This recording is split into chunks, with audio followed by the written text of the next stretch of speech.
Hey, it's James, Father's Rights and Resources, hashtag how I got custody. A lot of people ask, I just saw a comment on YouTube. A guy said, can I do a contempt when the mother had a doctor's note that the child shouldn't travel, but the child was just had an upset stomach and it wasn't that bad? A lot of people ask me, can I do this? Can I do that? What you're really asking a lot of times is, can you predict for me whether I'm going to win or not? Listen, everything is an argument, okay? When you start asking me stuff where somebody has the right to do something, you're like, does that fit the definition in my case? If you think it does, go make the argument. Like, for example, this guy, he said, can I do contempt? Mother has a doctor's note. I don't think he was that sick. So you kind of answered your own question in that. Her excuse for the contempt was that he was sick and he can't travel. You're saying he wasn't that sick, so he could travel. Now you have an argument. What do you think the purpose of court is? To resolve arguments. So go make your argument. That's your answer. A lot of people are just afraid and they want 100% reassurance and affirmation and support and, it's going to be okay. It may not be okay. Here's what you have to be in the habit of doing. There's a law that says, for anything the court is able to do, there has to be a law. For them to modify a parenting plan, there's modification laws and what the standards are on modifications. For them to order child support, there's child support laws that allow child support, and they say the purpose of child support is to do this and that. Everybody knows murder is wrong, but if there's no law of murder on the books, they can't prosecute in a state. The court can only do what the law allows them to do.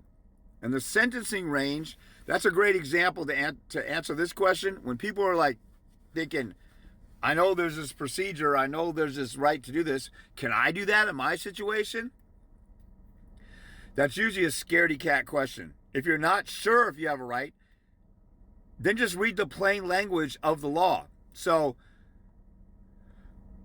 with an assault, a judge, if somebody's convicted of assault, the law says a judge can put somebody in prison for 5 years if it's assault 1, for 4 years if it's assault 2, assault 3, or whatever. And so the judge is limited to what they're doing. They can't give you 7 years or 12 years when the max is 10 or whatever. So there's certain things that are limited. But once the law is clear, you can't just text or email me and then my interpretation is right. What matters is the judge's interpretation. What your job is to go in and influence the judge to your side. Attorneys will go into court one day and argue one side of the law, and in the same scenario with a different client, they'll argue the other side. Everything is an argument. I have a friend who's always said there are no laws, there's just arguments. Technically, there are laws, but you have to persuade a judge how the law applies or helps you. Now, for example, on contempt with this guy, so he's asking, can I do contempt? You can do contempt anytime you want. Whether you'll win or not, or be found to be frivolous, or it's a bad case, that's up to the judge. I'm not going to ever tell anybody and predict what the result is going to be. See, a lot of you guys don't think hard enough. Now, this isn't a harsh thing. I'm telling you exactly what the issue is and giving you an answer to this.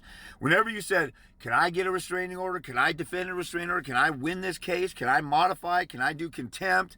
Can I change child support? Can I press charges for this crime? If there's a crime on the books and the facts fit the crime, yeah. You don't need my approval to read 1 + 1 is 2. What you have to do is look at what the law says or what the court rules say or what your rights are, and then go do it as best as you can. If you think that it's a long shot and you don't want to risk losing and get awarded attorney fees, then don't fight it. For me, every time I see that I'm in the right, I'm going for it. I don't give a damn if they're threatening attorney. Like a lot of people call me, well, they're responding to my paperwork and they said they're going to go for attorney fees. So what? So? People who've sometimes the other side won attorney fees, sometimes they haven't, or the people who've been in court for years know that the attorneys all, you guys are so scared of a threat as if it's a final conclusion and judgment. One thing you should do is like think about a criminal case. Like if somebody's innocent of murder and a prosecutor says, I'm going to give you the electric chair. So I didn't do it. But for some reason in family court, we hear, I'm going to get you for attorney fees. I'm going to reduce your visitation. I'm going to do this. I'm going to do that. We freak out like it's the final conclusion of the judge, and we get scared. And that's what they want you to do because they've been punking guys for forever, and you're the next one. You know, instead of people call and say, how do I fight this? How do I work around? How do I counter it? James, they're threatening to do this and that. I can't believe it. So you expected the enemy to just lay down and not try and abuse the system? You expected your narcissistic, psycho, sociopath ex who's abusing your child to be nice in litigation? Why are you surprised? I understand it's aggravating. Like, that's another thing I just talked about. I can't stand people who talk about what goes without saying. Well, this is wrong, and they're lying, and they're abusing the system against me, and I really can't afford an attorney. They should see that I can't afford an attorney because I don't have an attorney. She has an attorney. She got family and paid a big fat retainer, and I can't pay her attorney fees. You just made the argument that you should make in court talking to me, so turn around and grow some balls and go do that. This is why I get flustered and why I say sometimes this is insane.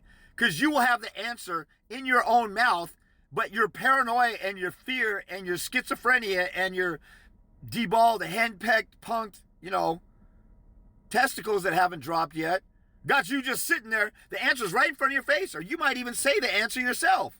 That's why a lot of times when somebody tells me something, I'll ask them a question, like figure out where they know stuff so that they can, you try and get your kid to figure stuff out on their own. You don't rush in like your kid does homework. How do I do this? Oh, and then you just do the homework.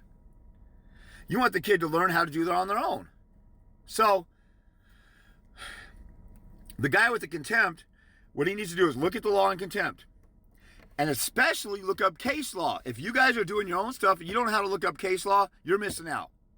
If your attorney isn't citing case law, you're missing out because it's your case and you have a half-assed, lazy representative. This is why you need to know everything that you need to know.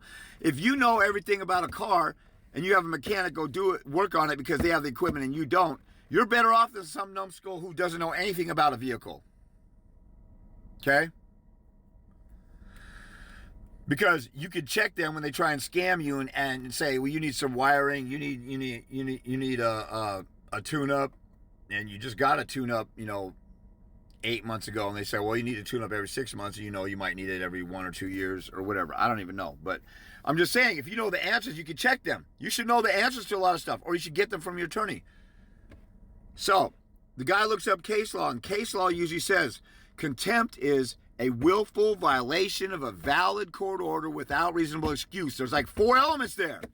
So, if you read the law and then you look at the case, this guy made a comment like 7 months ago, and I don't know if he got a hold of me, but I have people who make comments. They have good questions or they have a real bad dilemma where they need answers, and I don't answer their comment, so they never schedule an appointment, and then they screw themselves over because they're a lazy ass who thinks they should just get a free answer in the comments when you should be running for answers to me. And that's not flattering myself. There's nobody else out here doing this stuff. I wish I had a James Christensen that with the stuff I know now back in 2001. I would have went running, and I did go running to my mentors, and they barely told me anything. That's why I could tell you guys, you should be running to me to schedule an appointment if you don't know something, instead of like asking a half-assed question and then hoping that I'll write a big book and do a free lesson for you for 5 hours in the comments. So the guy is saying the mother doesn't have a good excuse to keep the kid. Oh, well, it happens that one element of contempt is she has to have a valid excuse. She doesn't have a valid excuse. So if you put two and two together, you would realize she's in contempt. So go argue that. Now, whether a judge believes you or is persuaded by you or gives her a second chance or slap on the wrist, that's nothing I can predict. But go look at the laws and look at what you can do and then just go do it and make a persuasive argument.